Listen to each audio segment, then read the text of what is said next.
What is up, everyone? Welcome to Nexus Commentaries. I am Zexrus. With me tonight is my partner in crime, co-host of the Heroes Power Hour on Tuesday nights with Blizz Pro, and my hetero life mate, Balrog fan VP, who missed every last word of that just now.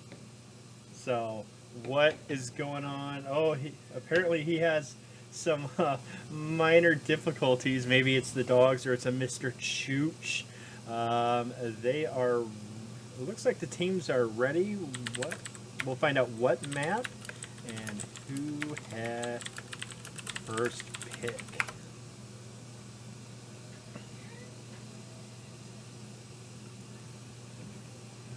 Good start to the night. Right. Okay. Let's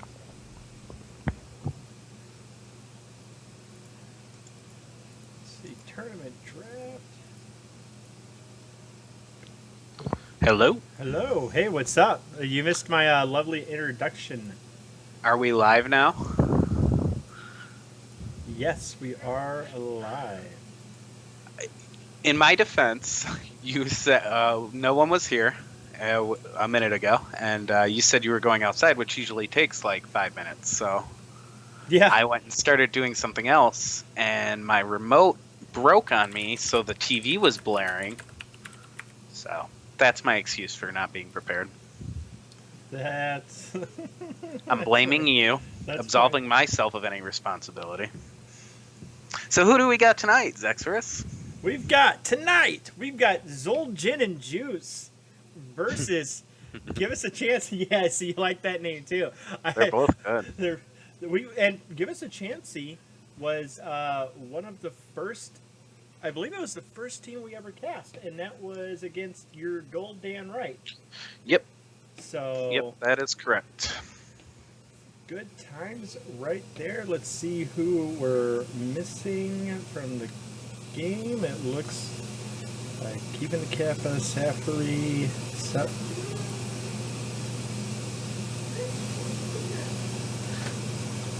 Now that we have the delay, it's throwing me off. Right. Yeah, you can't react on the fly to people anymore. Yeah. And then, I want to make sure my camera positioning's good, and that's, so if I look weird for a little bit on camera, I'll get it sorted out. We're waiting for, we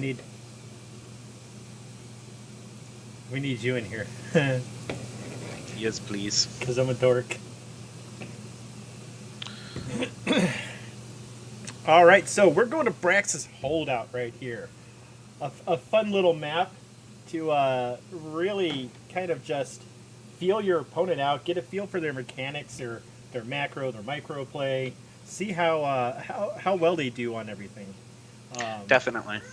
And we're going to check to see if the teams are ready.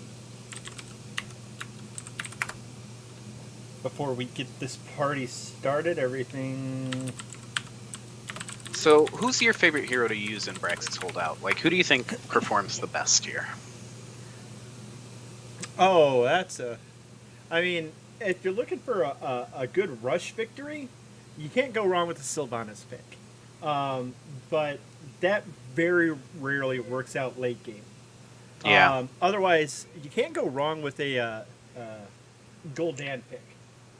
Gul'dan really, really, really goes the distance here. Great wave clear, great point control and everything. He really overperforms on this map in particular. So. Yeah. No, I definitely agree. Gul'dan's probably the strongest pick you can get here, just for all the reasons you stated. Yeah, you really want to consider anything that can clear waves, but also bring something to a team fight. So I always liked Ragnaros here. I think he has a lot of options for wave clear, obviously, and on top of that, he's still pretty strong in team fights when he's supported properly. Yeah, he definitely is. I mean, and if we're wanting to go a cheesy route, you can never go wrong with a Rexar. Yeah, yeah, that's very true. Rexar, if he's left alone, he's just going to straight up win that top lane, and he forces the other team to abandon a beacon essentially just to go take care of him. Yeah, yeah, definitely. So, and we've seen a team. I forget which one, but they were using Abathur on this map, and it worked for. It wasn't going well early, but once they got to 10. I think I know which team you're talking about, and their name escapes me. And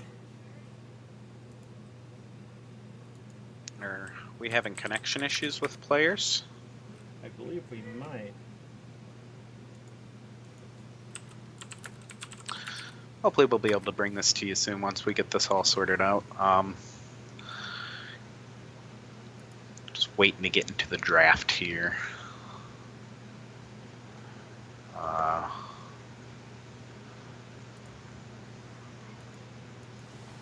Just about ready. some little trolling between the teams, some good-natured ribbing. You always like to see that before a game. Definitely.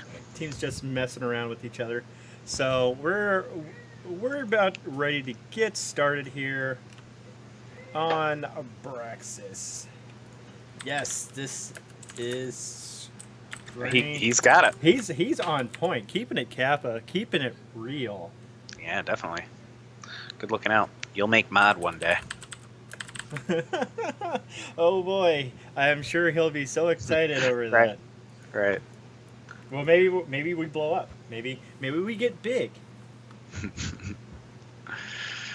Yeah. So, I'm looking forward tonight. We got 3 games lined up here. This is the first one of 3, 2 with my hetero life mate Balrog fan here, and 1 with my other good friend DJ Tynert, Mr. Stay Tight himself, and that will be you'll want to stick around for that.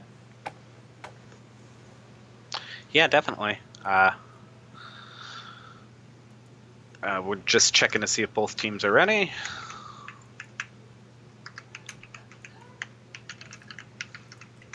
Get these favorites out of the way.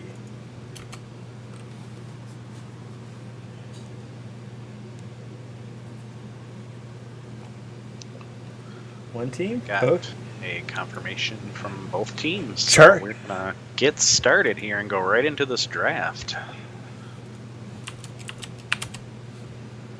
And we are underway. We are moving it along too. And I just want to thank everybody for tuning in. I know we got a few viewers hanging out already. If you haven't already, click that follow button. Trying to bring you as much amateur casting as possible. So getting more and more people on our side helps with that. Yeah, absolutely. We definitely appreciate all the follows, all the likes. It helps us in a big way. Wow, we already got 16 viewers. How about that? Yep. I like it. So we got Braxis holdout here, as we were discussing a little bit before. Gul'dan, a very, very strong pick. If you have the first pick, or first pick, first ban, odds are you're not going to ban Gul'dan unless you just have a completely different plan and don't want to see him at all.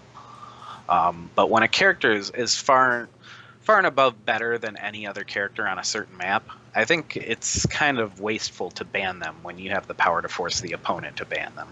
This is very true. And I like this Zarya hover right now. I like that they're considering it, because Zarya is a really strong tank on this map. She's got an AoE attack. You know, she's definitely not first pick, first ban work. She's not first pick worthy, but you don't want them to maybe second pick it or something like that. So I definitely agree with the Zarya ban here. No, Zarya is a very strong hero. Her ability to disrupt team fights and really be an annoyance on those beacons with her constant sustained damage and ability to soak damage. It's not something you want to deal with. And a Dahaka ban coming out from which do we have a Keeping It Kappa is on the side of Give Us a Chansey, so they are team 1. They are okay. blue team. So keeping it Kappa has banned Dahaka, and we get a first pick Ariel from Zul'jin and Juice. Yeah, I mean, I can't really say anything against that because Ariel is probably the best healer in the game right now. Yeah. Short, you can make an argument for Uther and recently Rhaegar. You see a lot of Rhaegar getting picked up right now, but Ariel just kind of outperforms everybody. So we'll definitely see what they decide to pair this Ariel with. But right now, give us a Chansey is debating their next two pickups here, and you got two picks in a row, and it offers you a lot of leeway in what you're gonna do. I still think Gul'dan is the right pick here. Gul'dan does so much damage. He's able to clear waves. He's able to safely poke people trying to stay on beacons. He just they like to go with Chromie, and Chromie is a very strong pickup. Her damage is probably the strongest in the game right now, just as far as burst goes. Yeah, it's probably the most meta relevant burst, anyways. The problem with the Chromie pickup though is it makes you kind of light on the wave clear, especially for Zerg waves. So they're really relying right now on controlling those beacons up and just trying to outright win the beacon phases for 100 to 0 waves. So we're going to see what they're going to couple with that Chromie later on in the draft. But right now it's Zul'jin and Juice with the next two picks. And someone in chat has informed us that the Zarya ban might have been a respect ban for keeping a Kappa because his Zarya play is very strong. Yeah. Then that just kind of goes to give us a chance doing their homework on this other team, and you got to respect that when you go out of your way to know what's going on. And we got the new Zerg Anubarak skin and Greymane, and I like that combo right there. Oh yeah, definitely. Greymane is just his strengths are pretty much. I could sit here for 5 minutes and rattle off why Greymane is good. He has a lot of options. His damage is really strong, and when you pair him with somebody who can frontline like Anubarak, and you pair him with Ariel, who is going to rely on him heavily to be a battery for healing, it's a very potent combo of stuns and damage. Yeah, and we see the Vala ban. That's a really good ban. Vala's DPS is just incredible, and she's pretty much the perfect battery for an Ariel to just get massive amounts of hope in a very short period of time. So, really smart. Yeah, you don't want to see that Vala, especially since they already grabbed the Greymane. That just would be a nightmare when you're trying to fight on the beacons. Yeah. The other day, a previous cast, our Sunday cast, we got to see the Holy Trinity in action, which was just violent. The Ariel, the Vala, and the Tassadar, and that Vala just never died. Yeah. Yeah, that is. I'm not a fan of when I have to fight against that, but we've done it before, and it is pretty fun. Yeah, we've also fought into it, and yeah, though a much more violent combo. I think it was the Illidan, Ariel, Tassadar, and Zarya combo, and the Illidan. Oh my wow. God! So we saw Stitch's ban from Zul'jin and Juice, and give us a chance. He says, "All right, here's Cho'Gall." You don't get to see a lot of Cho'Gall these days. He comes out, and he's often a hero that is very hard to tech against. But good news for Zul'jin and Juice, they have Anubarak, and he's very vulnerable to Cocoon. So yeah, this could. The dream combo is Anubarak, Cocoon into Stitch's Gorge. Yeah. So that's the dream combo. We'll see if Stitches was banned, so that rip R.I.P. the dream. Yeah, rip the dream then. But keep that in mind next time you guys anyone faces a Cho'Gall and you have Stitches and Anubarak on your team. It ruins their day. Hook them back to your wall, gorge them over, and they're pretty much dead 100% of the time. Yeah. Definitely. So Zul'jin and Juice is going to lock in Tychus and Leoric, and I think that's a really strong response to Cho'Gall. Brilliant response. I love it. There's just so much damage on the side of Zul'jin and Juice to just deal with that Cho'Gall now. And I believe it's at level 13 when Leoric can talent into his W doing percentage-based damage. Or more percent. Yeah, and that's very effective. You want those kind of effects against Cho'Gall. Obviously, Tychus brings that too with his percentage-based damage on his minigun. It's just a very, very strong response. And both those heroes are very good. I mean, Tychus has kind of fallen a little bit farther from Grace, but this is one of the spots where he feels really strong. I don't know how to feel about this last pick, Zagara. And let's not forget, Greymane has Cursed Bullet. So he hits Cho'Gall, boom, that's 35% of his current health. Just rip, gone. So I'm expecting this to be definitely a ancestral healing, and Cho'Gall is going to be the primary target at this point.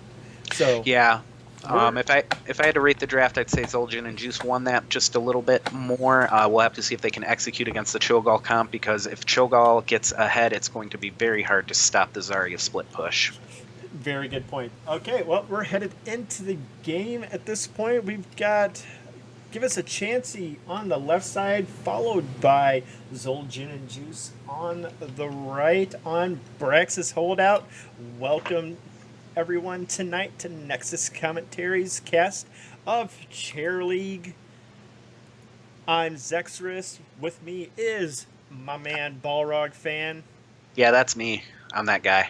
He's that guy. Oh, shit, what up? Here come that boy. Oh no, we're not bringing memes into this. I'm putting my foot down early. And it's time to see who has the potato. Everybody knows Brax's Holdout. Capture the beacons. It's one of the main objectives. Obviously, pushing is very important here. We'll see how the teams choose to approach this objective with the comps they've picked. And starting us off here, on the blue side, we have Give Us a Chansey, and on Zagara, we have Keeping It Kappa. On Cho, we have Alex Dids. On Gaul, we have Supa. On Rhaegar, we have Flacker. And on Chromie, we have Safari. And on the side of Zul'jin and Juice, we've got Ben on that Greymane, Burger on the Anubrak, Unaverted, it looks to be on the Tychus, Kurt Dog on the Leoric, and Hemo Santiago on the Ariel. And early on, we can see the strategy of Give Us a Chansey. They're definitely going to try to abuse the split push a little bit by putting Zagara top lane and forcing Zul'jin and Juice to decide if they want to respond to the Cho'Gall or respond to the Zagara. Yeah, and you see Zagara just throwing out a couple of probing banelings as we watch Zul'jin and Juice kind of just hover around, see where enemies pop up at, and I believe they already see the creep top. So, that's the thing. The eyeball gets shot down. Cho'Gall taking some decent damage from the minigun of Tychus. And up top, we have Greymane electing to deal with the Zagara. Zagara getting creep wave down and starting to put some harass damage on the tower, so we'll keep an eye on that. Yeah, about 50-50 so far in terms of life points traded. Chromie throwing a sandblast right into the Zerg Beetle's face. Kurt Dog definitely goes for that Drain Hope and misses. Kurt Dog in a lot of trouble right now. Ada Dragon's Breath from the Chromie, and we'll see what Chromie takes at level 2.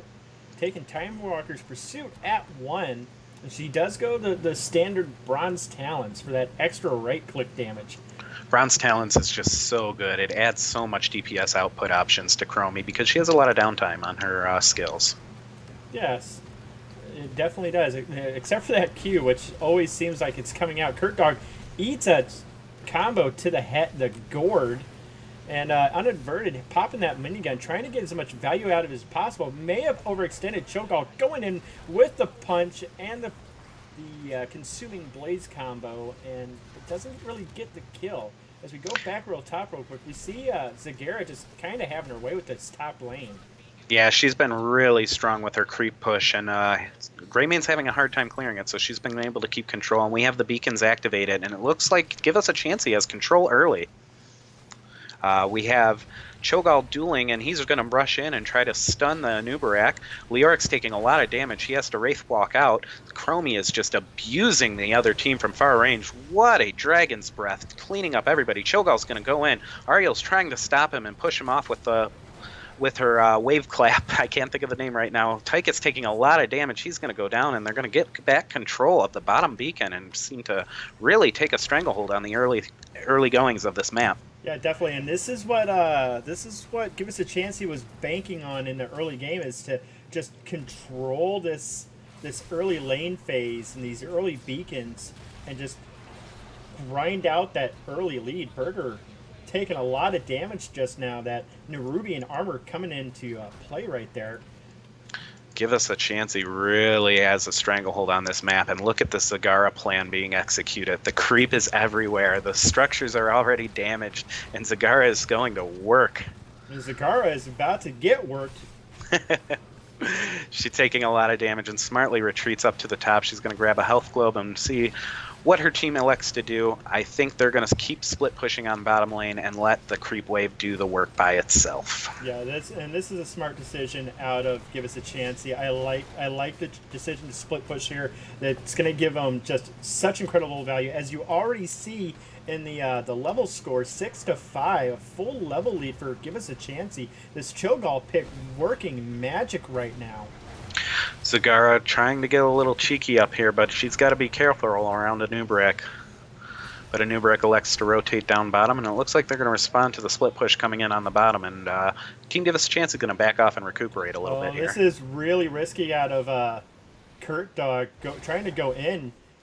Wraith walks just a short distance to maybe avoid a little bit of extra damage. As Unaverted comes in to try and get some extra damage, but eats more than he gives out. Yeah, this is the problem with having to deal with Chromie all the time, especially with Tychus, because you have to get in close, and he kind of puts himself in positions to get hit by those skill shots. Keeping a Kappa overextends, sticks around just too long, and Greymane punishes her for just trying to get a little too much push done right there. Yeah, there's always that moment when you're playing Zagara when you realize your power scaling has dropped off, and it's usually around level 6 or 7, especially against Greymane. Yeah, definitely, and we're going to see the next talents come out. We got Firestarter, Double Trouble, Vicious Acid. I like that choice. Getting that slow on the Banelings. And, yeah, it definitely will. Oh, go ahead, sorry. Yeah, Greymane's holding on to that last talent. Not Greymane, Yeah. Rhaegar. I'm getting my wolf guys mixed up all of a sudden. Rhaegar will elect his talent soon out. But yeah, going back to the Baneling with Vicious Acid, one of the things that helps Zagara with a lot, it gives her an escape almost, because those Banelings seem like they're always available, and if you're trying to retreat, you can throw a Baneling backwards and give yourself a little breathing room. Yeah, definitely. And what keeping a Kappa, trying to hold this top by herself, she did go infest at level 1. It's something I feel like we don't see very often, but she just keeps eating these Gilnean cocktails from the Greymane, and that's a really risky decision out of the Greymane, and he doesn't get punished as hard as he maybe should have just there. Yeah, Cho'Gall wasn't able really to blow him up. Remember, a lot of Cho'Gall's power comes once he hits 10, so we won't see the blow ups quite yet. And this Anubarak is just going to get punched in the face repeatedly. Holds on to another time trap just there. He has to burrow charge out, get away, hold this Dragon's Breath. Yeah, Burger taking a lot of damage. He's going to try to retreat here and probably going to... Well, no, it looks like he's going to go back in and try to contest the Zagara. He's not going to really get a lot done with it. Zagara's DPS output against him is just a little too much. And with those ranged minions benefiting from Infest, he's going to take some extra damage on top of that. We got a bit of a stalemate going on up top. They just can't seem to get over to the beacon, and Cho'Gall's finally be able to move in, but they keep getting pressured off behind their fort because of the wave clear and push coming out from Zul'jin and Juice. Oh, Ariel goes down. It's just sudden burst of damage from the Chromie. Kurt Dog barely makes it out. Just 50 hit points when he finally got away. Ben taking a lot of damage. Gets Ooh. sniped by the Chromie. Well played from just heads up. Skill shotting out of that Chromie.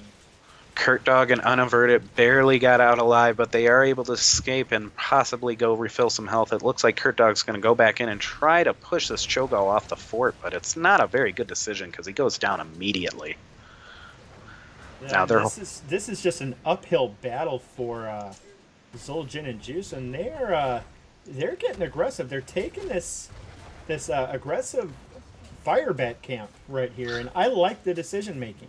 Oh yeah, that's a really strong decision right there because they're going to be able to go in and possibly take down this fort while the weak minions come out for the side of Zul'jin and Juice. And now, give us a chance. He has the level 10 advantage. And we have Nidus Network from Zagara. We have Shadowbolt Volley from the Gaul. We have Hammer of Twilight from the Cho. We have Slowing Sands from Chromie. And we have Ancestral Healing from Rhaegar. So pretty standard. Yeah, pretty standard picks. Nothing too out of the ordinary. There's a lot of ways that some targets could get out of a temporal loop on the side of Chromie. So I like that. I like the positioning of that time trap right there. Yeah, the Chromie play from the Chromie play from Safari has been very strong thus far. Yeah, it's really been on point, and you just see this this Zerg wave's not going to get a whole lot done on the side of Give Us a Chansey. Zul'jin and Juice doing a really good job of mopping it up. If it's lucky, he'll get this one tower, but we see we've got a cocoon.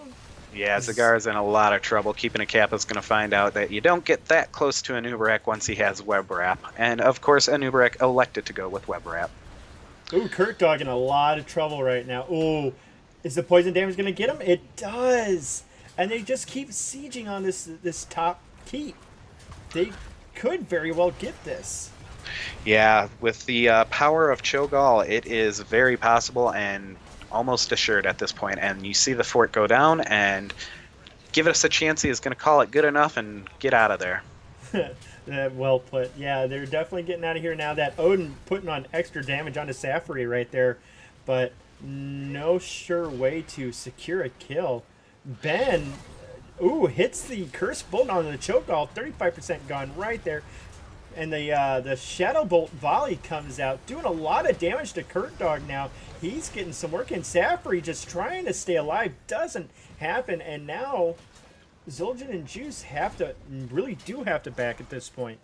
That ancestral healing on Kurt Dog was so good because Leoric was ready to go down, and they had focused a lot of their efforts on doing that. When the ancestral came out, I don't think Give Us a Chance he was ready for it. Yeah, and we see Zagara just continuing to split push that bottom, hits the Nidus Network, and does she get out? Yeah, she gets out of there. She's back in the top lane, ready to push along with these catapults. And with that level 1 talent that she took in Infest, it increases all the ranged minions do 100% increased damage and an additional percent for every 1,000 siege damage that Zagara's done.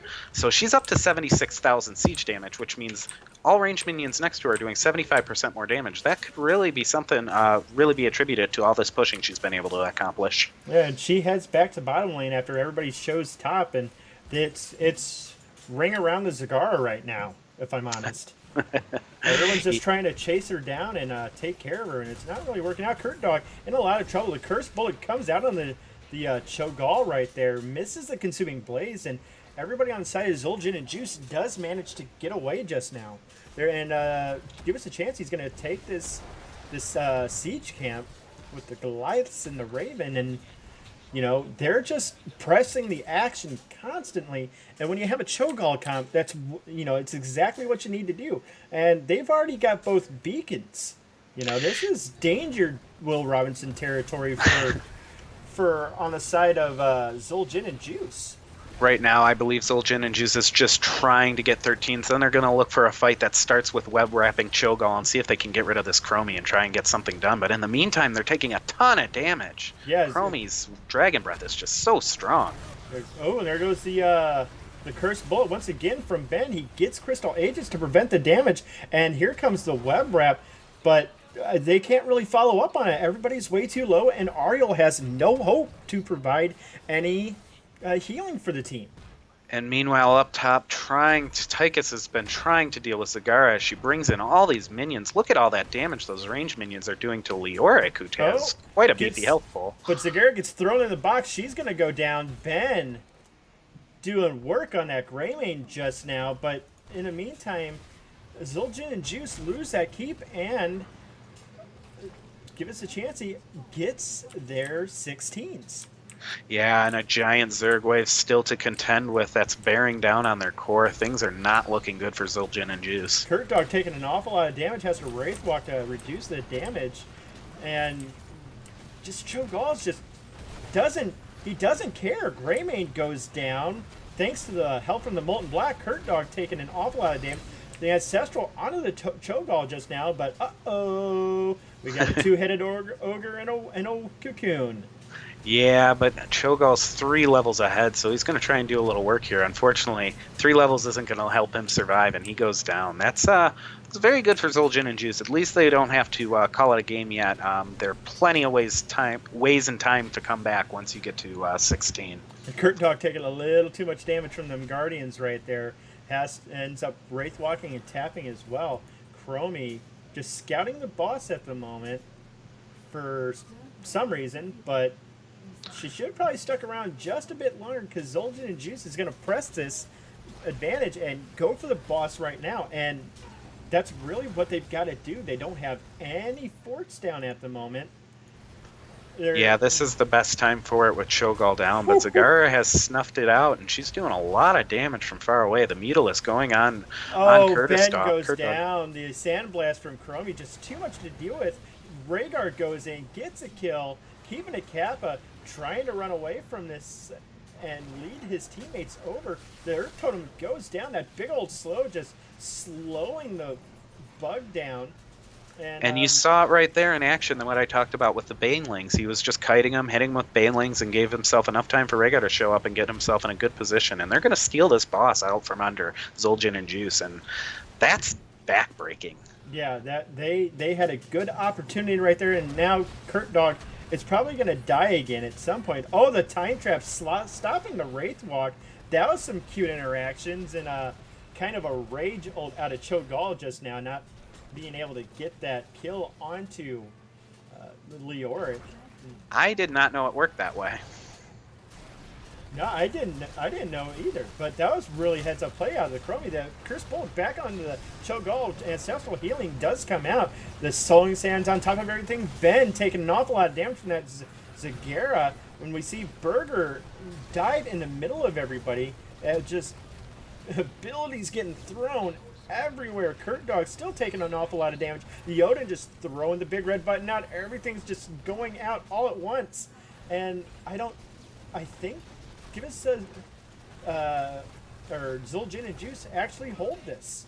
Yeah, they're going to be able to back off Give Us a Chansey. They played a very heads up underneath their core right there, and were able to melt the boss and properly push off Give Us a Chansey without taking too much damage. In fact, only 6%.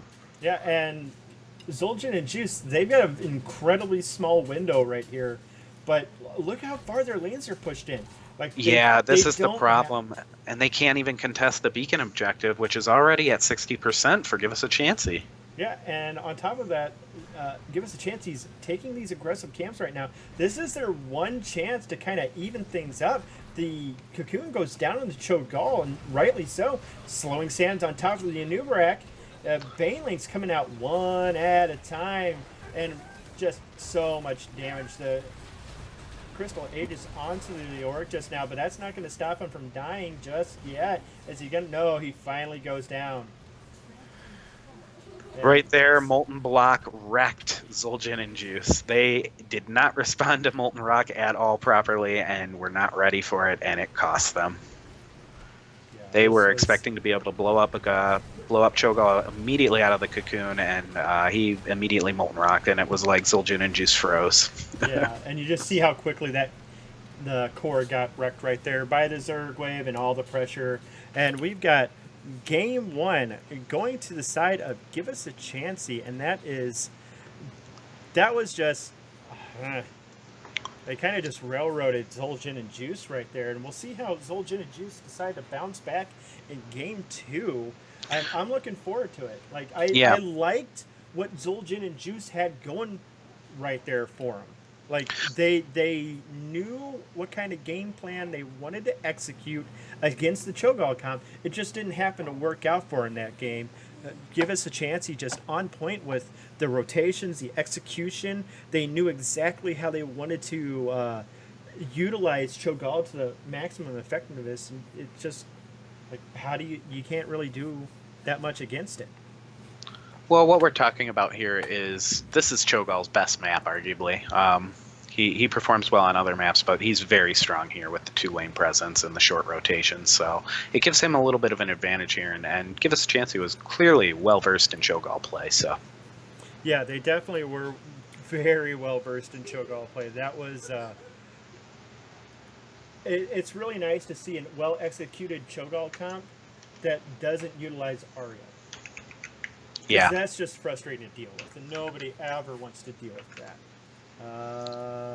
We're getting ready to find out. I was typing it right now. Thank you, I appreciate that. So, depending on the map, I don't know who Waluigi is, but I'm not joining your party, buddy. They are probably discussing what map they'd like to go on, but we'll probably see some, I'll call it typical map picks, like Infernal Shrines. We get a Sky Temple. I love it. Yeah, Sky Temple's always a fun map to go to. It relies heavily on team fighting and keeping control of an objective, much like Brax's Holdout, but it's a little bit bigger of a map, and I don't know, it feels like a classic map. Very fun map to be in. Definitely, I love it. This is going to be a very fun game. Let's get Keeping It Kappa in here, and then I'll get you in here. Let's get everybody in here. Very good game to team Give Us a Chansey, though. We don't want to undersell how well they played that. Yeah, Team Give Us a Chansey was just really on point. And again, I really like the ideas coming out of Zul'jin and Juice. Just stack the percentage damage. Yeah. No, they you saw a couple times they had some really good team fights, and they were able to defend pressure very well. They just they couldn't really contest with the Cho'Gall. That molten block was just a thing of beauty. Yeah, that was a really, really good molten block right there. And I believe Flacker's on the side of Zul'jin and Juice, if I am correct.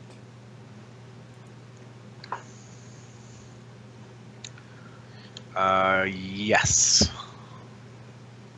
I believe Supa is on Keeping It Kappa's side, though, and Alex Dids is on Give Us a Chansey. No. Are you sure? I'm pretty sure he is. Wait, maybe he is. Yeah. Right now the teams are just taking a minute, slowly filtering in. Sometimes you get up and stretch your legs, smoke a quick cigarette, do whatever you need to, grab a shot if it was a bad game. I know sometimes I do. There's no other answer than just the sweet embrace of liquor. Eases the pain away. Definitely. So we're looking to who left the 1-2 draft? Who let the 1-2 draft? What?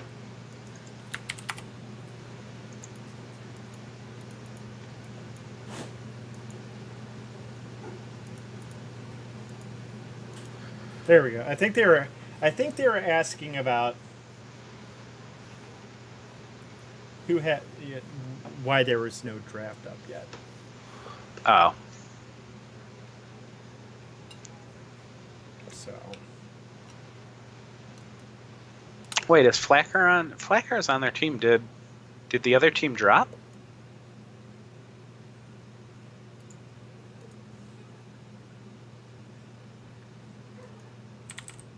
No, there we go. Okay.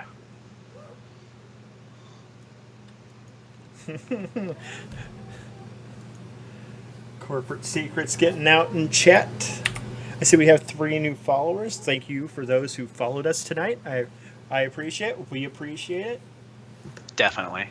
He doesn't just appreciate it. I appreciate it too. And I'll even bet DJ Tyrant appreciates it. He does. Speaking of which, he'll be on later tonight as we have the Golden Miches on deck for what's going to be a very late night cast for me, 12:20 in the morning. Yeah, you're crazy for that one. I gotta work in the morning. I might be a little insane for that.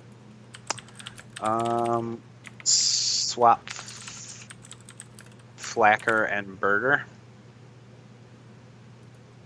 Swap with Burger.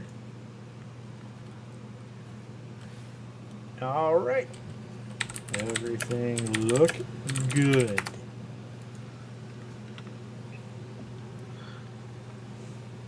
Now the question is, if you're Zul'jin and Juice, what kind of team comp do you go for on this draft? You have the first pick is very important, but the second draft always has those first 2 picks, and it kind of sets the tempo for your own draft. Well, you want somebody who's good at fighting, and can stay on objective points very long. And they proved they had a very strong Greymane.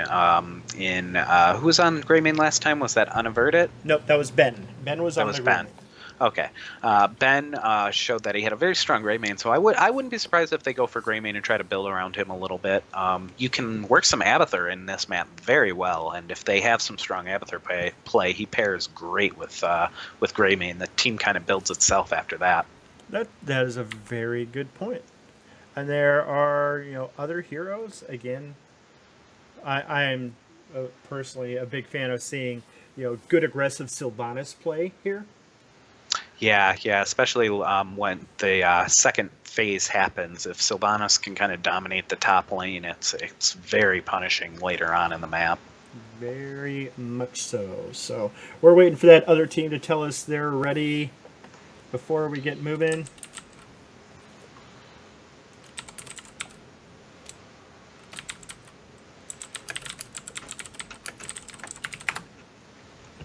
We are just waiting on Zul'jin and Juice to give us the final go, and we'll get into this game. Burger's giving us the ready, and we're going to count it down. Elfinari, this is a shared channel. It was started by myself and Zexorus, but we have DJ Tyrant on too. Also, this is just kind of a shared channel project. He still has his own personal channel at DJ Tyrant. Yes. So, first pick, first ban. Instant Dahaka pick. Just get him out. I don't mind it. Dahaka's just really good here. Globals are king on Sky Temple. They're very helpful, and Dahaka's probably the best hero in the game that has a global. So, yeah, I almost kind of prioritize Dahaka over everyone else on these large maps. Yeah, especially where you have to get to certain objective points quickly. It's just very valuable to have because it allows him to split push and then come in. We see the Zarya ban again. She's good here. She's just a really good hero, but it also might be a respect ban for keeping it Kappa. Yeah, again, like you just mentioned, it's a respect ban. They did, give us a chance. He did their homework. They knew to ban this particular player's best hero, which happens to be Zarya right here. And now we see what give us a chance. He's going to first pick here. Yeah, weighing their options. They showed that they had the Cho'Gall ready to go, so it'll be interesting to see if they try to go Cho'Gall again here. We can kind of maybe sniff that out from their tank or their support pick if they elect to go with that first. But I wouldn't agree with trying to capture Cho'Gall magic twice. And Garrosh is legal. Yes. I'm so excited. Yeah, Garrosh is an amazing hero, and he's kind of dominated Quick Match in Hero League lately. He's been just everywhere. He's tossing people over walls and pulling people in to be stun locked. He's just a very strong tank. He's very hard to take down. Trixler, thanks for the host, buddy. Oh, yeah. Thank you for the host, Trixler. I appreciate it. Welcome, everyone, to Nexus Commentaries. And, yeah. I'm kind of stunned that Trixler, of all people. Hey, yeah, appreciate the host, man. Suddenly shot up with 290 viewers. Yeah, What's going on here? For Cheer League, it's not even Division 1. If everyone sticks around later tonight, we'll be casting the Golden Mishas with DJ Tyrant.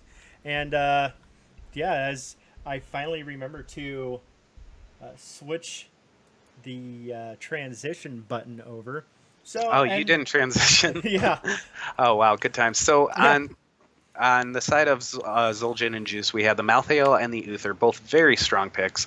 Malthael's ability to shred damage was probably a good response to Garrosh, and Uther is just a strong meta pick. And we're going to see Cho'Gall again from Give Us a Chansey. They must really, really enjoy their Cho'Gall play. They showed to be very strong with him, and they don't rely on Ariel when playing him. So we'll see if they can do it again. But this map's a little bit bigger than Brax's Holdout, that's for sure. Yeah, definitely. But they just picked a Cho'Gall into a Malthael, so I don't know if I can get behind that pick. Yeah, especially with Uther able to throw down a Divine Shield on Malthael to make sure he's able to survive any trouble thrown his way while he's doing work. So it's going to be interesting to see how Give Us a Chance he responds, but yeah, just waiting to see the ban here from Zul'jin and Juice. Yeah, this is definitely gonna be something to watch, as like Zul'jin and Juice just have a plethora of time. That's a smart ban. I can get behind that ban. You want Ariel out of the way ASAP, because you've got to pair a really strong hero with Cho'Gall. But the other problem is that leaves Rhaegar on the board still. And they ban out that Greymane. They definitely don't want to deal with that cursed bullet on the side, hitting Cho'Gall in the face repeatedly. You definitely don't want to lose 35% of your HP over and over and over. Yeah, we saw Ben had a very strong Greymane, able to hold off a Zagara for most of the game by himself, and was just doing a lot of damage. So that was a very smart ban on the side to Give Us a Chansey. Yeah, that was really, really heads up. Just don't want to deal with it. Now, Zul'jin and Juice just have a real uphill battle. The only reason I really don't like this Cho'Gall pick, I'm trying to get behind it. I'm trying to enjoy this, but Sky Temple is such a huge map. You're almost committing the Cho'Gall to a lane, and now you need 3 really strong rotators to kind of fill that void. Yeah, and you had to go with Cho'Gall early to avoid the ban, which allows Zul'jin and Juice 3 responses to Cho'Gall. And the first two they're gonna elect are Muradin and Lunara. What do you think about those picks, Zex? I absolutely love it. This may be a playmaker game. Yeah, because they're kind of light on damage, if I'm honest. And playmaker, if Cho'Gall gets a little too close to that keep, he's going to say hi to that keep in an unfriendly way. And that slow from the keep, the fort and the keep shots is something Cho'Gall has a really big problem dealing with, which will give Malthael plenty of time to get just a ton of damage onto him. I will never allow myself to get excited for playmaker until I see it. I'm disappointed every time. It's always Avatar, Willie. Okay, we see the Lucio. So they're kind of playing in late game at this point. They're planning for definitely trying to get to 16 at least. And Lucio's going to be the solo healer on this. Yeah, that's a tall order for Lucio to do by himself, especially from the kind of damage that's going to come from Malthael and Lunara. Lucio has good healing, but it really doesn't come online for burst until, like you said, level 16. He gets a small boost at 13 as well, I believe. But yeah, until he gets, I think it's called reverberance, he doesn't have burst healing, and Lunara's going to really take advantage of that with her constant sustain and poison. Yeah, very, very much so. This is definitely going to be a really hard fight. Lucio did get a recent buff, though, so it's a little harder to just force him to target him down with a recent increase to his health pool and his health regen. It scales pretty decently, and it makes him... He always was fairly survivable because of his speed and his ability to heal himself, obviously, or give himself a speed boost. But he with the more health, he's even better at it now. It's a throw. I love this. I love this counterplay from Zul'jin and Juice. This is smart out of them. The poison damage on top of the Reaper's Mark, on top of just the constant pressure Thrall provides, especially if he goes Earthquake in this point, it's going to force that punch out in a defensive manner, which just removes Cho'Gall from the fight, essentially. Well, don't forget all the changes to Thrall today as well. Yeah. He received some changes to his elemental attacks, primarily his Chain Lightning, which now the bounces will proc on a level 16 talent that increases the power. So you're almost able to do I don't know if they'll go for it, but there is strong suggestion with these recent changes that you can go with a very poke oriented Thrall who doesn't really dive in nearly as much and is more reliant on his Chain Lightning. Yeah, I agree. The only thing that makes me a little nervous is there's 4 melee on the side of Zul'jin and Juice, and they're fighting into a Garrosh. Somebody's going over a wall. Yeah, that's just an eventuality. So, getting into the game, let's introduce these teams. On the blue side, we have Team Give Us a Chansey, and on the Cho, we have Keeping It Kappa. On the Gaul, we have Supa. On Vala, we have Safari. On Garrosh, we have Alex Dids, and on Lucio, we have Flacker.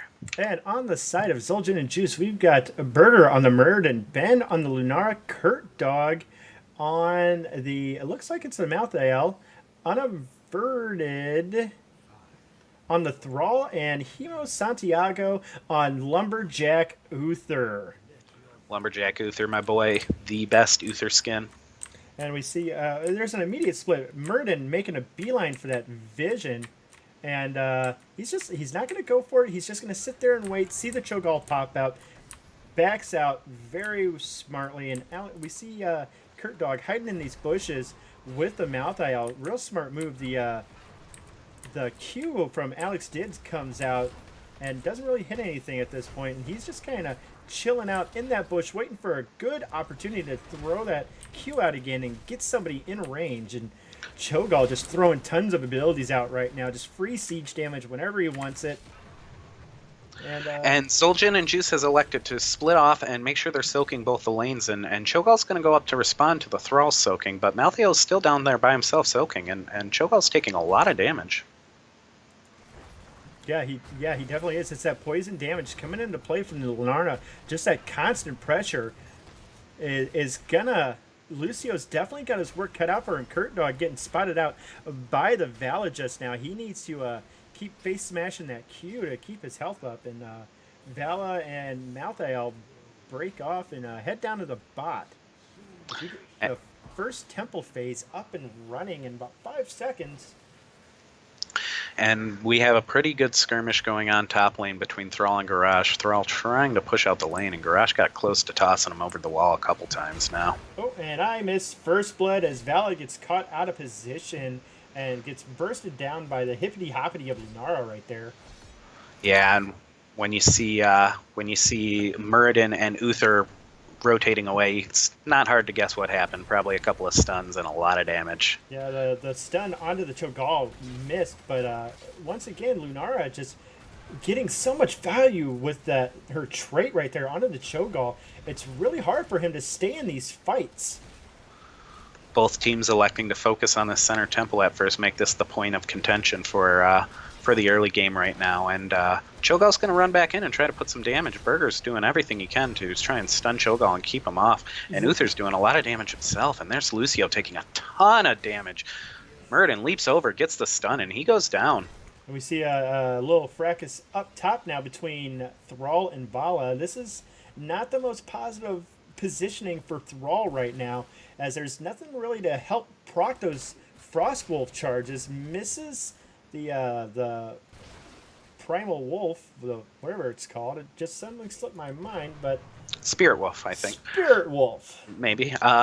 But yeah, this is the problem we talked about, though, with Lucio. His healing output in the early game is definitely not enough to keep up with the kind of healing Uther can do in these team fights and what you expect to have when you're a Cho'Gall player. You need a lot of healing to really be effective with Cho'Gall.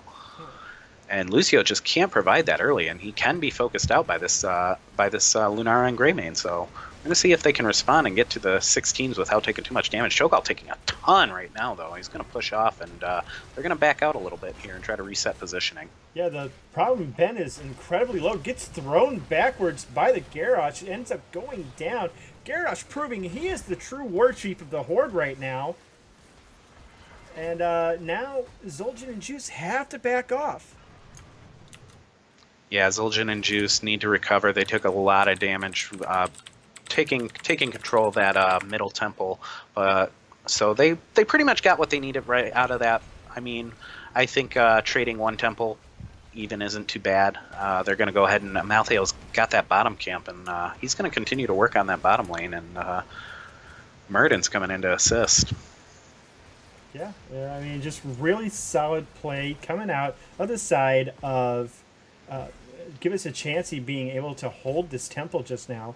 And they're going to, finish this temple off. But in the meantime, Kurt Dog and Burger just going absolutely ham on this bottom lane. They're going to get at least one tower out of this. But Kurt Dog gets punished for sticking around just a bit too long. And Unaverted in the top lane is dueling with Cho'Gall, doing everything he can to try and take him down. They're both so low, and both are going to back out. That Lunara poison damage is so real, though. Yeah, it is definitely paying dividends with this pick. And once Malthael starts joining these fights, Cho'Gall's going to be in a world of hurt, because just the Reaper's Mark in combination with the poison damage, that's about 20% of his health right there. And that's nothing to sneeze at. Definitely, and they did definitely pick well against Cho'Gall, but I've never really considered how good it is to have Cho'Gall and Garrosh on the same team. That is a lot of displacement on your team from some very heavy bruisers. Oh, Ben goes for a ride. The little hippity-hoppity two-rib cage centaur right there is going to go down. Flocker boops her backwards. Ben is just almost dead, but is Cho'Gall going to go down? He's got the poison damage on him. The Reaper's Mark is going to help finish him off, and Cho'Gall goes down. Oh, Kurt Dog almost went for a ride right there. He goes for another ride, and he gets out with 120 hit points, unaverted, in a lot of trouble. Cho'Gall trying to get in position for that. The power of Lucio, the speed boost. He chases down Kurt Dog and makes sure he gets the kill, and Uther's getting tossed and taking a lot of damage now himself. Gets booped backwards. Hemo Santiago just in a world of hurt right now. He's not going to live forever. He's got a nice bit of armor. It's keeping him alive. And Alex Dids throws Flocker ahead of him to finish off the Uther. And that's just great pursuit on the side of Give Us a Chansey right there. I'm starting to come around. Team, Give Us a Chansey. I see you. That is some great strategy there with being able to speed up Garrosh and Cho'Gall. Even though Cho'Gall went down, we know we're going to get that healing burst later at 16. So for right now, and also the once he takes a sound barrier, which he just did, that will help with the survivability for his team quite a bit. So with all this movement and displacement between Lucio's Q, Cho'Gall's dash, and obviously he hasn't selected it yet, but I expect Cho'Gall to take... oh no, Cho'Gall went Hammer Twilight. Yeah, and we got Shadow Bolt Volley out of the Gaul, but we're going to take a quick look as... Zul'jin and Juice are just going to force this top fort to probably go down. There's not much of a response from Zul'jin and Juice. They're getting their own push going on right now as the Sky Temple switches to the middle fort at this point. But right now, Zul'jin and Juice is just obliterating this top fort. If I were them, I'd keep going. There's no response. Yeah, it looks like they're electing to give that up, but Give Us a Chansey's response is, okay, you're going to let that happen. We're going to go ahead and take boss. And now Zul'jin and Juice has to respond. Yeah, this is oh, nice combo from the Garrosh right there. Here comes the Rain of Vengeance onto Kurtdog. Kurtdog in a lot of trouble. It's Divine Shield onto him as well. A lot of damage. The Death Shroud comes out from Malthael, and he is getting so much value. Did Zul'jin and Juice just steal this from Give Us a Chansey? They did. Yes, it's they a did. team wipe. This is exactly what I talked about in the draft phase. When you put that Divine Shield on Malthael and give him that much of time to just go to work in the middle of a team, the damage is outstanding. You saw the entire team just melt, and they had a Cho'Gall and a Garrosh with a Lucio providing a sound barrier on their side. That was so much damage, Zex. Yeah, that was absolutely crazy. It was incredibly well coordinated out of Zul'jin and Juice. I love this response out of them.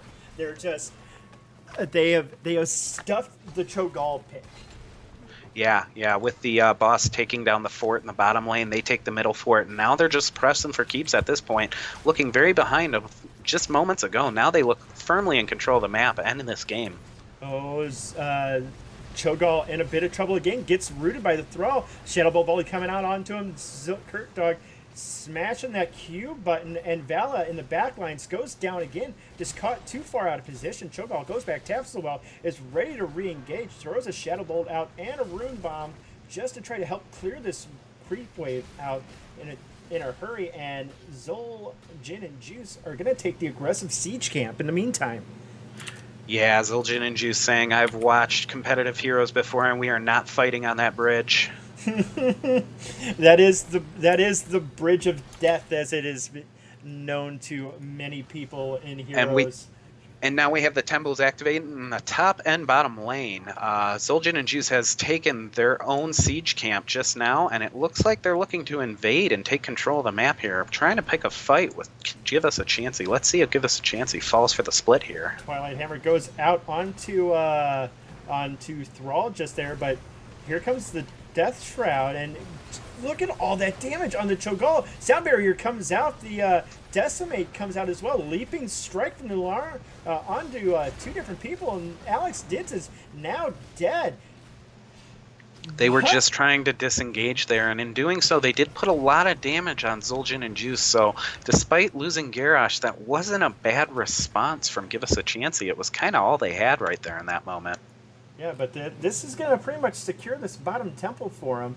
Lunara is going to get healed back up to full by the Uther right here, but it looks like Himo Santiago is going to go for this, but Lunara is left by her lonesome in that bottom temple. Kind of dangerous, but here comes the wolf from the Thrall, and Cho'Gall's already halfway down. Vala is so low, the poison damage and the Reaper's Mark on her. She doesn't have any life left at this time. She's going to go down.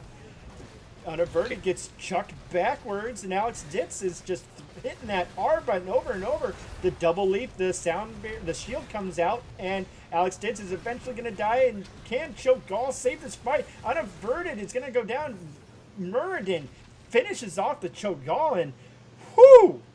Yeah, that Divine Shield on Burger was clutch. Burger was able to get in there and get right in the Cho'Gall's face and body block as many skill shots as possible for his team while not taking any damage, and it really slowed down the output from Give Us a Chansey. Yeah, that was just absolutely stellar play on the part of Zul'jin and Juice. Really good tank play from Burger right there to just use that avatar to its fullest effect and just tank so much damage right there.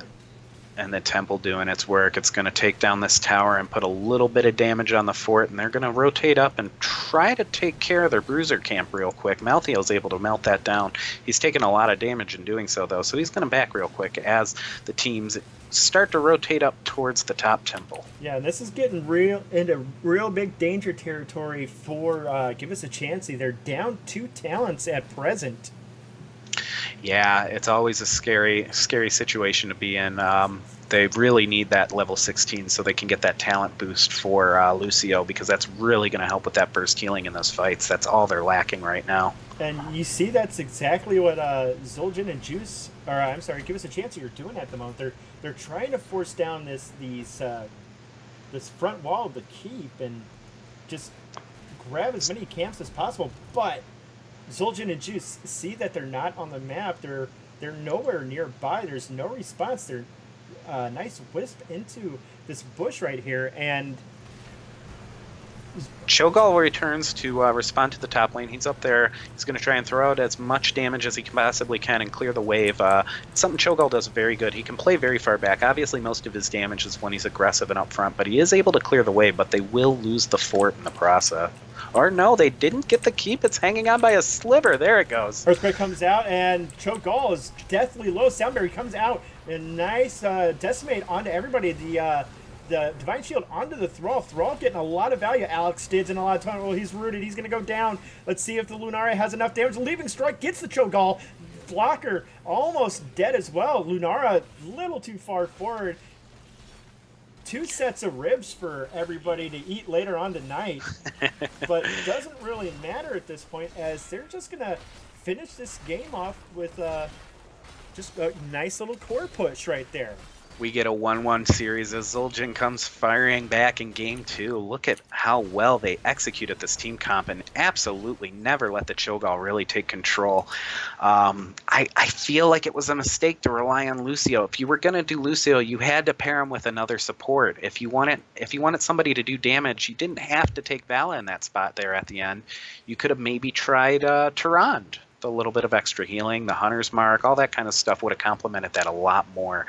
Lucio just wasn't going to be able to get the job done in the early game, and when you let Sky Temple snowball on you, it gets out of control very quickly. Yeah, and they were definitely anticipating being able to roll Zul'jin and Juice the way they had that first map. But again, the problem was Sky Temple's a really big map, and Cho'Gall doesn't really excel on large maps.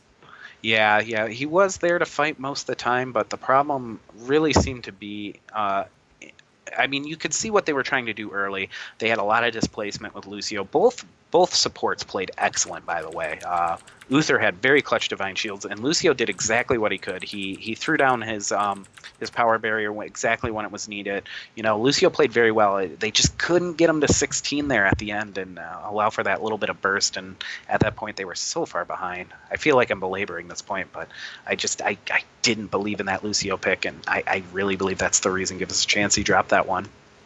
Yeah, I definitely would have liked to have seen a bit of a stronger healer come out of Team Give Us a Chansey. And once again, welcome everyone to Nexus Commentaries. I'm Zexorus. With me is Balrog Fan. Hello. If you're watching from Trickler's stream, thank you for sticking around tonight. We've got 2 more games after this one. And apparently some of the viewers were confused. Oh, no. I thought some of the viewers were confused by the 2 sets of rib cages comment. No, they're watching the end of, yes. Save us, Lucio. Yes, we appreciate all the viewers hanging out and staying with us. We appreciate the host from Trixler. Anybody want to hit that follow button, we greatly appreciate it. We're trying to be a source for amateur casting and making sure as many matches as we can possibly get our hands on are casted and get VODed so players can watch them and continue to grow in the amateur scene. Absolutely. That is indeed our plan, and all the new follows are appreciated tonight. If you think we're neat, hit the follow. If you think we're stupid, hit the follow, and feel free to come by and say, hey, you guys are stupid every time. And what's our rule? Don't be a wanker. One rule. Don't be a wanker. That's it. So it looks like we're going to Infernal Shrines. Not a surprise. Very good, very common map in Chair League. We see it picked quite a bit. It's just commonly picked. You could have cut your sentence off halfway through and still been correct. I am getting the lobby set up right now for the players. Make Charlie observer. Let's get. And don't forget to transition once they move to the draft this time. Yeah. Well, at least I'm not giving you the spooby treatment. That's true. Yeah. I don't want to be clipped into Spooky Jimmy. Play and swap team, No, Flacker's on with keeping a Kappa. team. Keep trying to make Flacker a traitor, man. It's making Chad sad. Yeah, we got teams filtering into the lobby right now. I believe. So, Infernal Shrines, we always bring up Kerrigan and how good she is, because she is, but we're not seeing her as much. And with these recent changes, I don't know if Kerrigan's that viable anymore. Well, the Barbarian Princess has pretty much taken over the place of Kerrigan at this point. She has... It has... she has so much more value than Kerrigan right now. And it makes me sad because I love watching a good Kerrigan at work. Yeah. Just unfortunately, it seems like they wanted to take away the Ravager resets from her, or at least make it harder to do, and that seems to be what Kerrigan players are saying about these recent changes. Obviously, they just came live today, so we'll have to see how it pans out in the future. But unfortunately, Kerrigan might not be the queen of Infernal Shrines anymore. Sonya's wearing that crown. That is true. So we're just waiting for the teams to still filter in here before the game gets started. So Safari goes on Team 1. Safari does go on Team 1. You're right. I'm helping. You're such a good boy. Good job, son. I'm his dad. Don't question it. Just roll with it. Yeah, just roll with that. Unaverted. He was playing Thrall last time. Had a tough go of it in the early game, but was able to get it together. Garrosh was just a little bit much to deal with early on. Yeah. Garrosh is definitely proving himself the better war chief at that particular moment, and just about ready to go. Hemo Santiago, there he is. We're almost ready. Again, thank you, Trixler, for the host. It was very, very lovely of you to do that for us tonight. Don't even know how you came across the channel, but I'm not going to question it. Probably via Chair League. If I remember correctly, wasn't he the one? Or no, that was Solid Jake who initially talked about Chair League. Yes, that was who brought it forth to everyone. That was definitely Solid Jake. Kurt Dog. And then Alex Dids, and all players are on the right side. So we're going to see if the team is ready. Zexer's going to ask them. Flacker, why stay with us? Table flip. I thought Flacker was my friend. Cry. Bible thump, rather.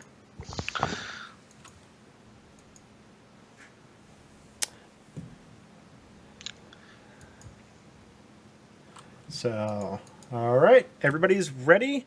I'm gonna hit that transition button. Yay! Like good boy, and I'm gonna count us down. 3, 2, 1, and we are underway with this draft tonight. Sorry about that, Black Watch. We're only allowing mods to post links in chat. So, Infernal Shrines. The strength of Sonya is very real. I really like the Malthael play on the side of Zul'jin and Juice. I would not be opposed to them grabbing him right away again. Yeah, definitely. Like the Malthael play really paid dividends right there. It just completely shut down the Cho'Gall when he started coming to the team fights. It just added on top of that Lunara poison damage. He was the finishing blow to Lunara's setup. Yeah. So, Zul'jin and Juice just trying to figure out what they're going to do here. Thinking about who they're going to ban, who they're going to pick. Yeah, I mean, you'll probably see something... we'll probably see a Zarya ban at some point again. Yeah, they've been first banning Zarya every game. I was right. And Zarya does actually work out really well here on this map. Yeah, Zarya's a good pick in most places right now. She's a very strong hero, and it helps that Keeping it Kappa has a very strong Zarya. It makes a very easy ban choice for Zul'jin and Juice. Definitely. And again, give us a Chansey banning out the Dahaka. Don't want to see Dahaka at all today. I feel like this is a unique mixture of personal preference and being slaves to the meta at the moment. Yeah, it's almost like they both agreed. All right, you guys will never get Zarya. You guys will never get Dahaka. We'll just do things that way. Yeah. So, well, if you're Zul'jin and Juice, who do you go for? Like I said, I really like the Malthael pick still. Obviously, Sonya's very strong if you want to try and secure her early. You can also go with your support. It's not a bad idea to lock your support in. Stukov is very strong right now. We have, obviously Rhaegar and Uther heavily in the meta as well. So we'll have to see which way they decide to go early. But it's the first pick, and I really think Malthael's the way to go. But I'm hardly ever right, so... And there we go, Garrosh. Garrosh is very strong, as we saw. He's allowed to be picked in Cheer League this week, and he can toss people over walls and toss people into his team for them to jump on him and stun lock him and blow them up. He's a very strong hero, and we're probably going to be seeing a lot of him moving forward. Alternatively, you can throw your teammates into other people if they're annoying you too much. don't spread that. Or if you have a Lunara who happens to get in your way as you're trying to toss a Diablo in. Give us a chance electing to go with the Malthael because he was still there. I would follow that up with a Sonya pick right here and just have very good presence for damage and to control the shrines on this map. Absolutely, that would be an absolutely brilliant pickup in my opinion. But we see the big. Speaking of Diablo, I think he's honestly the second best pick here too. Yeah, I mean, Diablo gets so much work put in on this map. It's tight corridors. There's lots of walls for Diablo to slam people into to get that bonus damage. And, I mean, 16, you get that overpower talent and, shadow charge, suplex city, shadow charge people. And if you're in a tight enough area, that's death almost.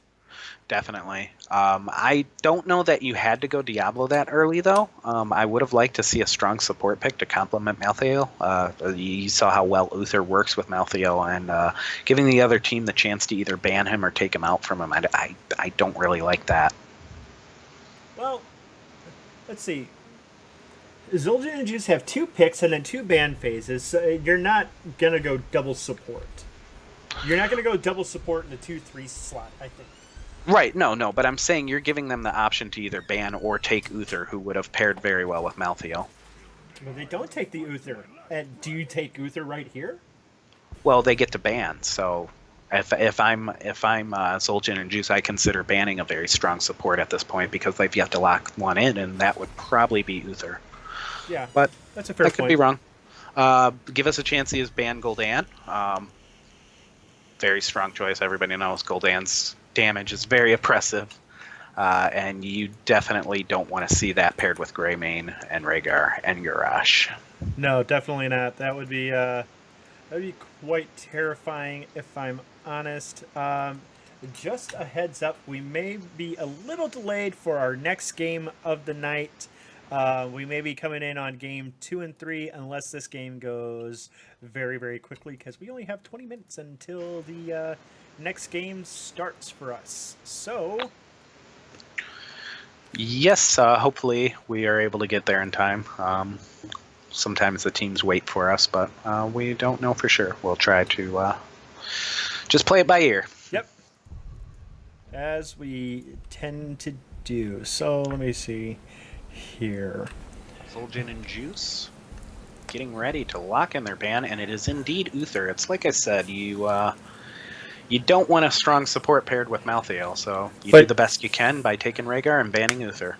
We could have Ariel still on the board. Yeah, Ariel is still here. She doesn't pair as well. You'd have to give her another battery. Probably a Vala, I would imagine, but I could see Ariel working. They might just elect to go with the Lucio here.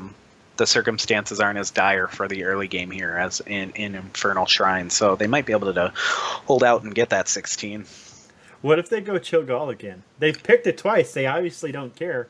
Infernal Shrines is about a medium-sized map, so Cho'Gall isn't as slow getting around, and I wonder if that's exactly what they're debating, or if they're just going to go like what you said and go Ariel Vala. Yeah, it'll be interesting to see how they move forward. Absolutely. So we're just waiting, and the Lunara and Stukov come out. Like I said, Stukov is still a very strong healer. His globe, his ability to spread the globes, and with that level 4 talent, that also continually refreshes his mana. It makes him a very strong, sustained healer. Yeah, the M Bison always a nice solid healer. Yeah, you got to go with the red skin tint. Play him as M Bison, and obviously pairing him with Lunara. Lunara's damage is well documented. She's a very good counter to Greymane in my opinion, because if Greymane dashes in and isn't committed to her, she can blow him up pretty quickly. Yeah, and on top of, if Diablo can turn on a dime onto that Greymane and just get Greymane off of him, and that'll be it'll just allows Lunar to get even more free damage onto the Greymane, and then you silence him.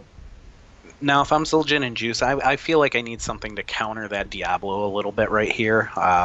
Maybe something that would help lock him down so he's not able to rain terror on my back line. Alaric and Varian are very good responses to that. Yeah, that's I couldn't think of a better response, if I'm honest. That's a really solid pickup. I mean, granted, Varian doesn't become a real boy until level 10, but once that level 10 rolls in, there's a lot of control that's going to come out of Alaric and Varian. So we'll definitely see how this turns out.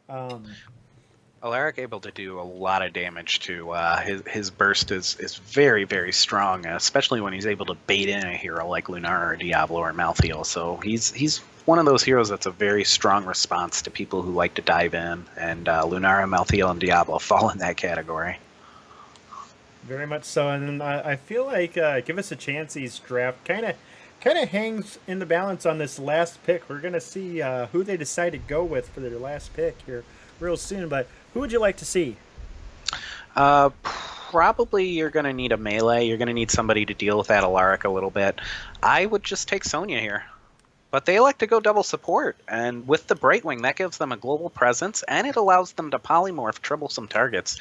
Polymorph is very, very good, and most of the time, one of the main reasons you consider taking Brightwing, it's the global and the polymorph. Now, the polymorph does a good job of dealing with Varian, or dealing with Alaric, or dealing with Greymane. Any of those players who commit or are just present in a clump team fight will be taken out of the equation for 2 seconds, and it can be very, very, very detrimental to lose a player that long during the middle of a big team fight. Yeah, so I definitely like the response out of Give Us a Chansey here tonight. I'm gonna be honest, I kind of like their draft more. It's the weirder of the two drafts, and as we've learned here recently, the weirder your draft, the higher chance that you have of winning in Chair League. It definitely feels that way most of the time. So we're finally getting into the game. We're on Infernal Shrines. Thank you everyone for watching tonight. We are, once again, this is Nexus Commentaries. We're a new casting team formed by passionate heroes of the Storm Lovers. And we're in the game. This is game 3 between Zul'jin and Juice. And Give Us a Chansey. Go ahead and introduce the blue team. On the blue team, Give Us a Chansey. On Brightwing, we have Keeping It Kappa. On Stukov, we have Flocker. On Lunar, we have Supa. On Malthael, we have Safari. And on Diablo, we have Alex Dids. And on the side of Zul'jin and Juice, we have Hemo Santiago on the Rhaegar, Ben on the Greymane, Burger on the Varian, Kurt Dog on the Alaric, and it looks like Uninverted on the Garrosh. Now, Garrosh it's going to be really key for Garrosh to land good cues to drag people into his range, and Alaric can just even push him back even farther with his telekinesis. This is pretty creative. Uninverted going in deep. He's got to be a little careful because that happens, and now he is just gone. Diablo grab was amazing. The B steps coming out of Keeping It Kappa right there, telling him go back to the draft screen and rethink what you did. Yeah, Alex was not messing around. He immediately grabbed the Garrosh and put him in the middle of the team, and he was just instantly melted. We're going to see some rotations now.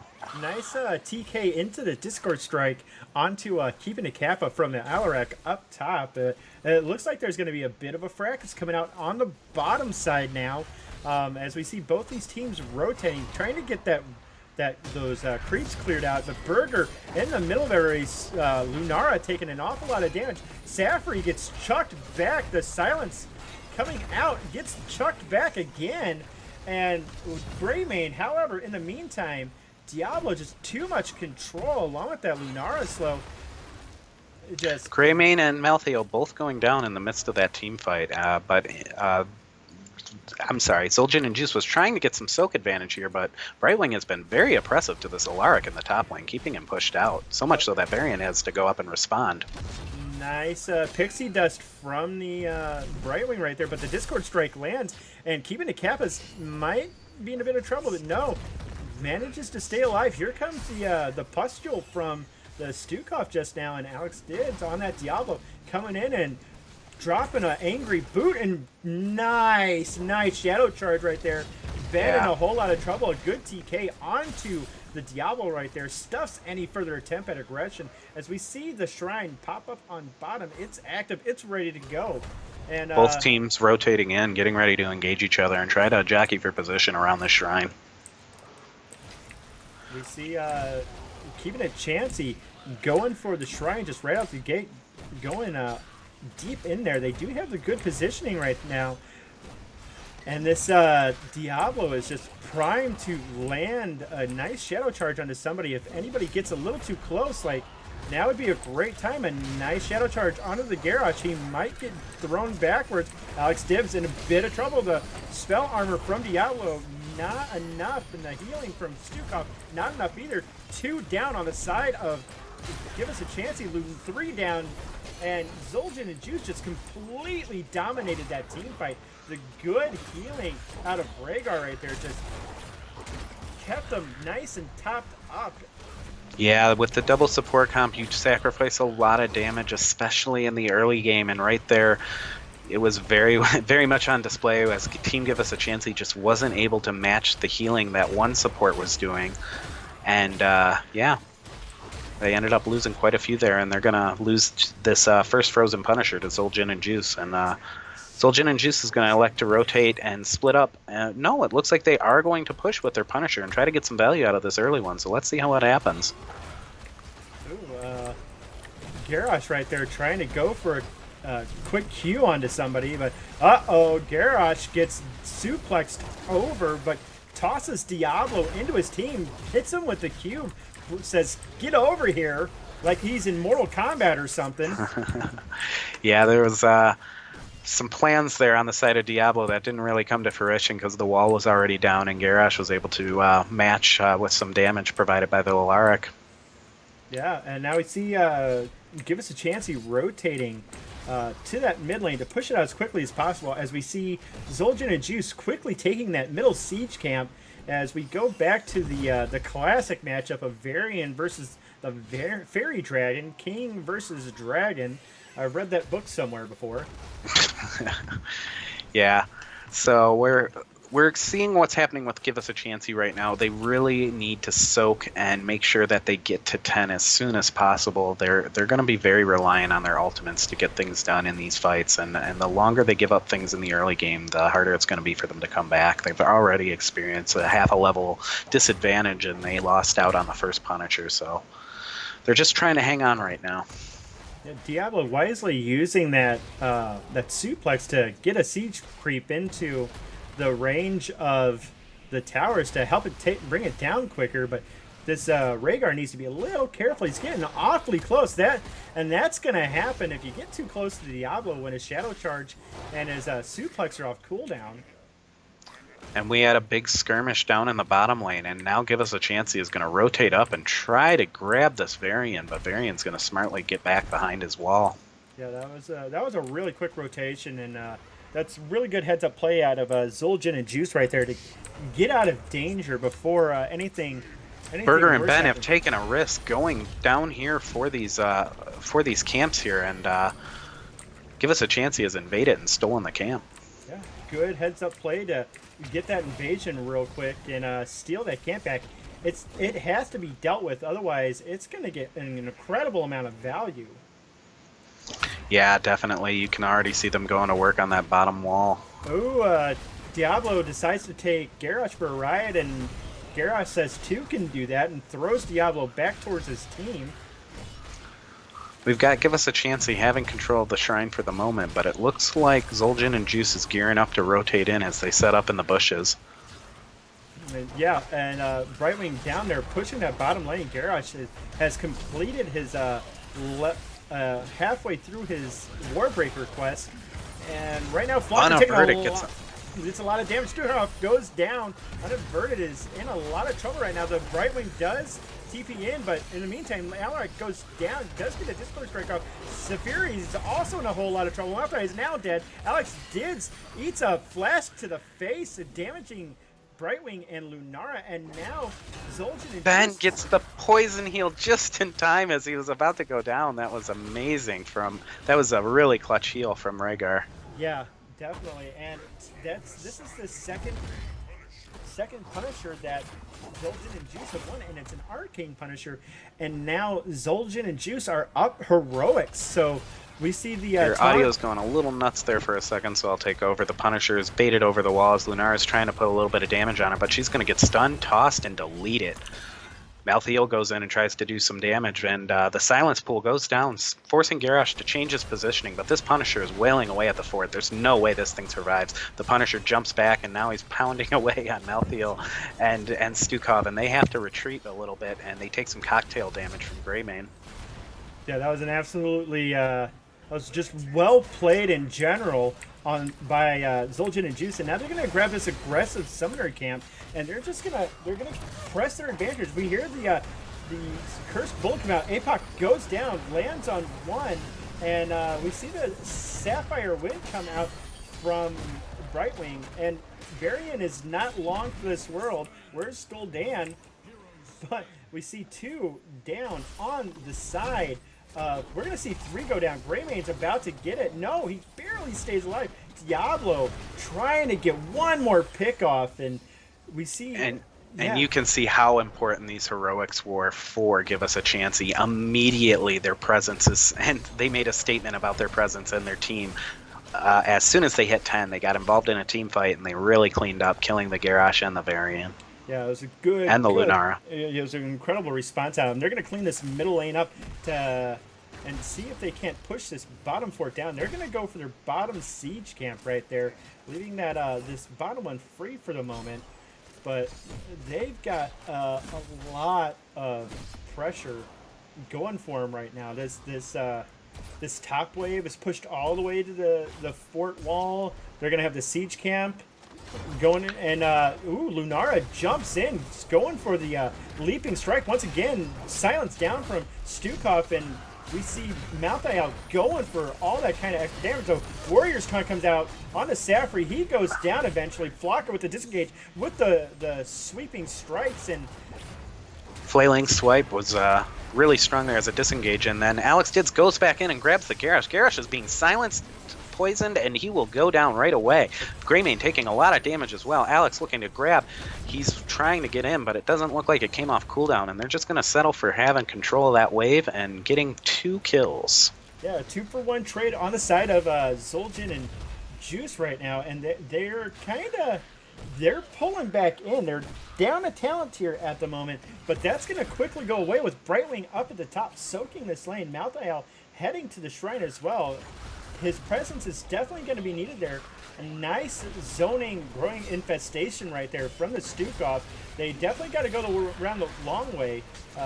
Blast comes out from the Greymane. His Cursed Bullet is off cooldown for that Diablo.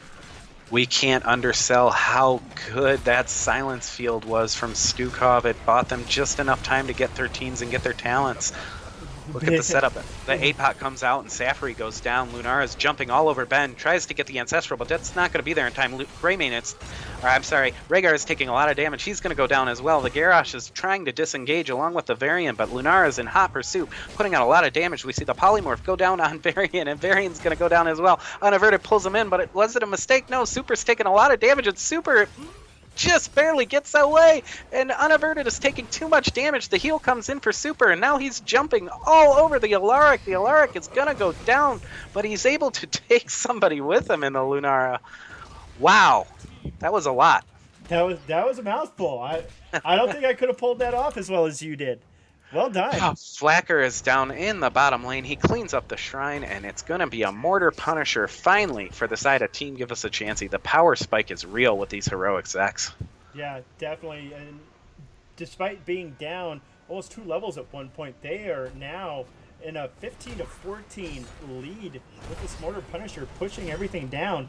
We're going to see how well Zul'jin and Juice can defend against this, as this Punisher kind of just stands around there looking a little dopey for the minute, but decides, hey, there's things to punch, let's go.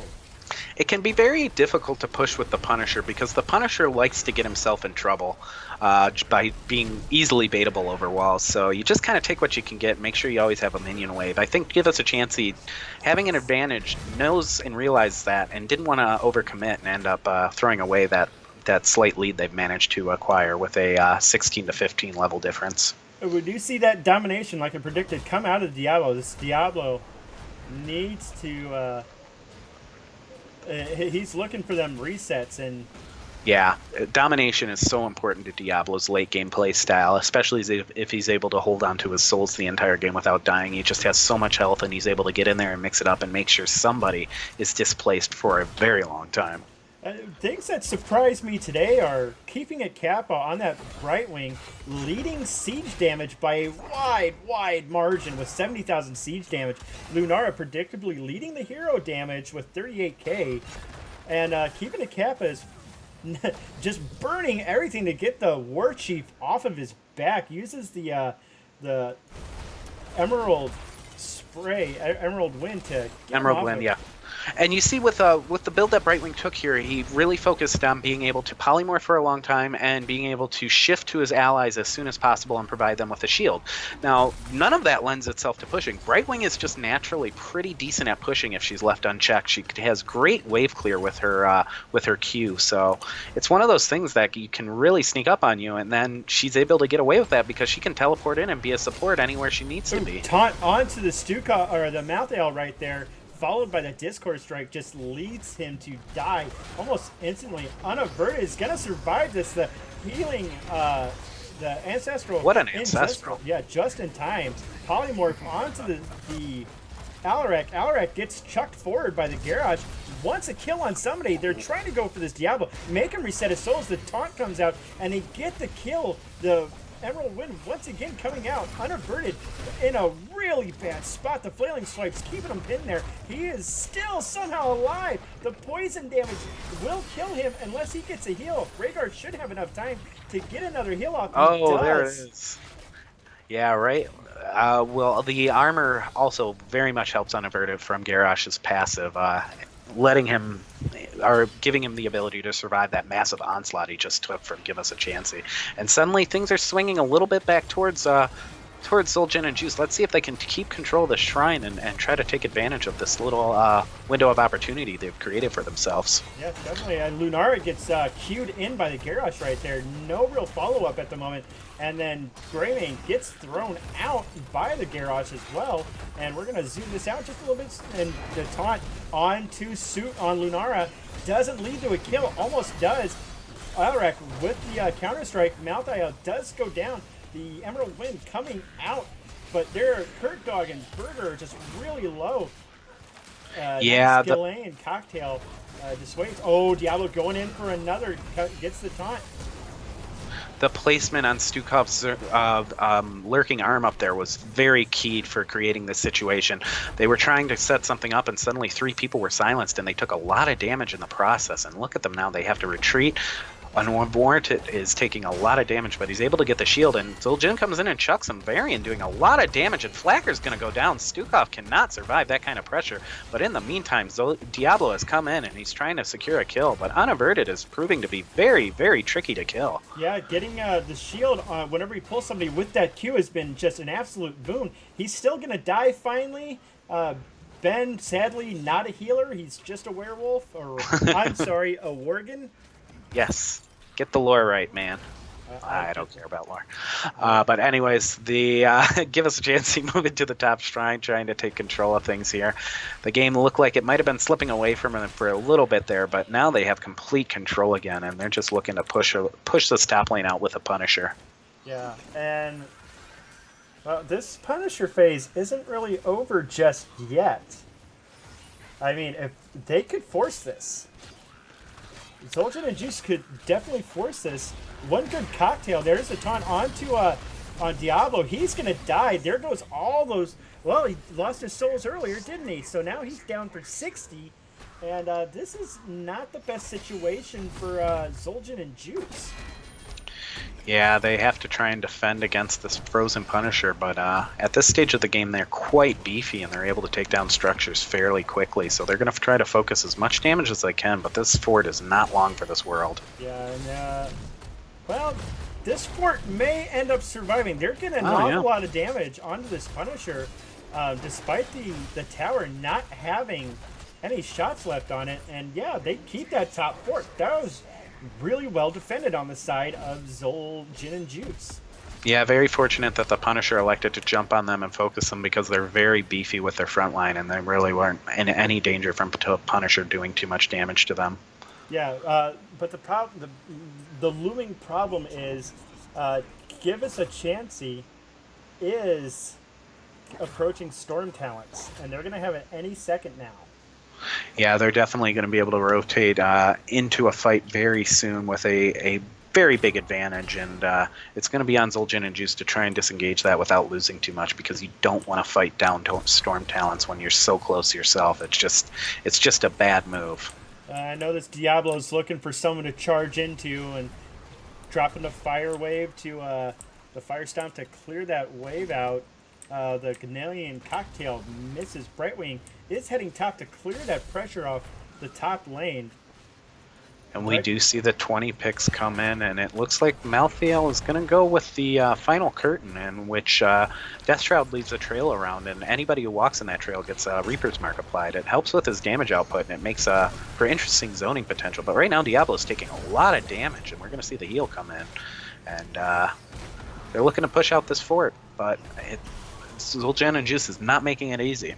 No, definitely not. And we are going to see them just continue to siege this mid fort at the moment. I don't know if this is the best decision, because it kind of gave Zul'jin and Juice the chance to get to their 20s, and we see the Gilnean Roulette come out of the Greymane, getting additional value from that Cursed Bullet.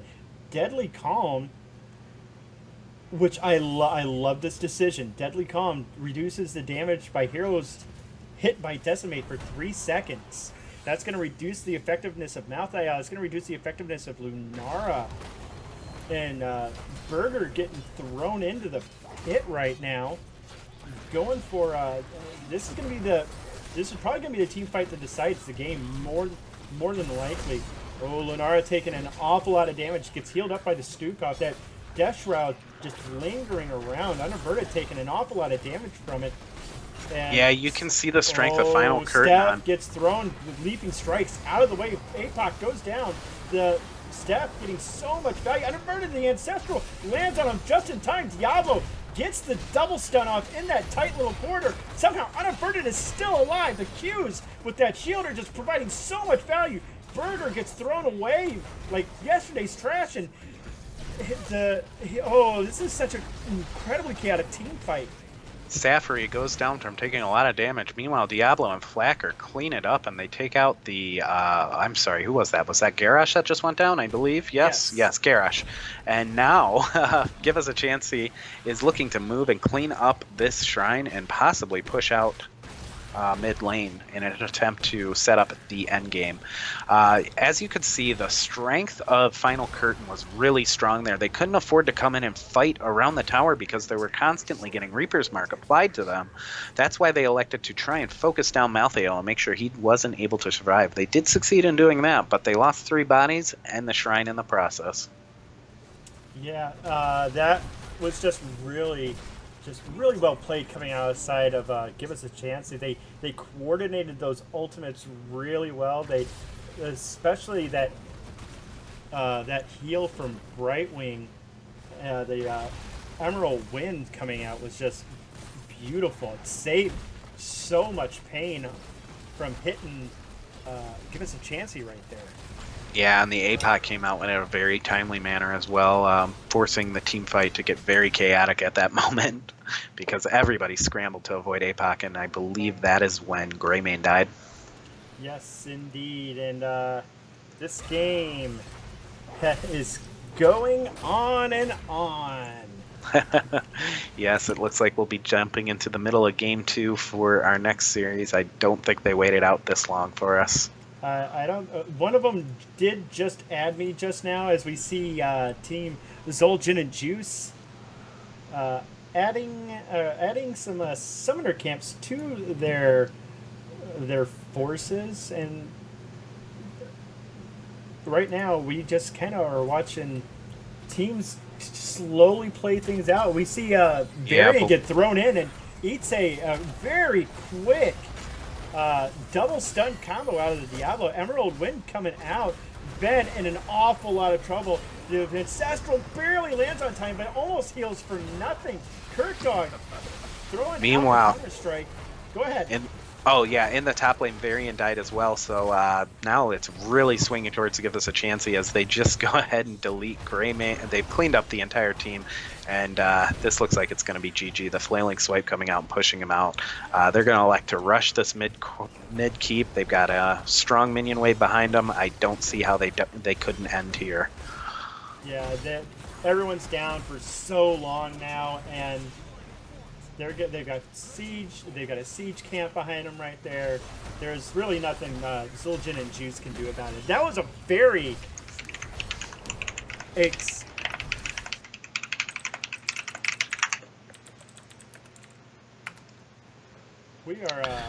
we get a GG for Team Give Us a Chansey in a very, very well played contested series. Give Us a Chansey showing off they had a very strong Cho'Gall, and they brought them to 2 games, and it didn't work out quite the way they wanted in the second game, forcing a game 3, and they responded with Malthael and Lunara and Diablo, and we saw some great Diablo play out of Alex Kids, and both teams showing very strong support play. Yeah, let's take a look at these final stats real quick. We see 85,000 damage on the side of Lunara, and that's just insane. But Greymane was absolutely no slouch in that game either. 73k damage, 112,000 siege damage. Those Canadian cocktails just getting such incredible value just now. However, good games to both teams. We've got to hurry up and get set up so we do not delay our next teams any longer at this point. We will be right back. Enjoy some music, and we'll see you in just a minute. Reminder to change the name of the teams on the thing, on the Twitch page.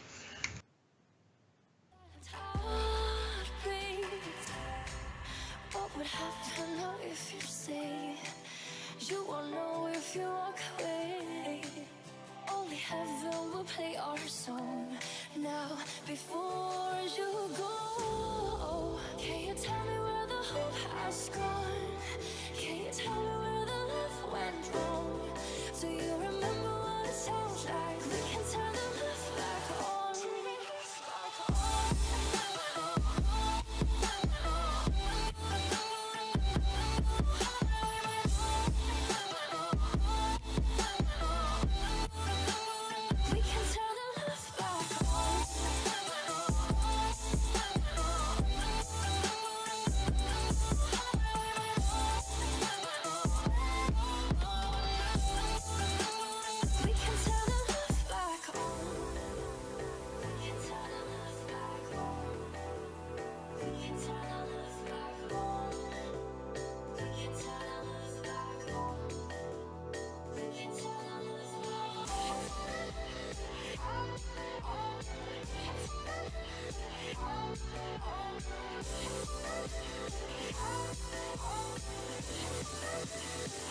Take a look.